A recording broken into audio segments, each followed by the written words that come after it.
Pag uwi ko nga dito sa aming bahay, bigla ho akong natuwa. Dahil nga ho, may nakita ako ditong pinakamasarap. Mga katombi, hindi ko na nga pala kailangan magluto. Alam niyo ho kung bakit? Yun, Diyos kuro. Tingnan nyo naman, nakaluto na ang bebe ng malaking fried chicken.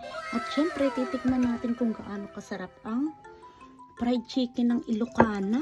Hindi ari, titimusan ho natin. No, Diyos ko, crispy.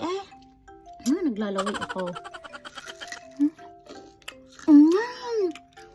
Grabe. Parang Jollibee mga katombi.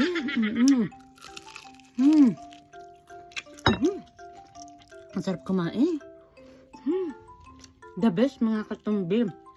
Kaya ano pang hinihintay nyo? Mag-asawa na kayo ng Ilocana. Ayan, oh.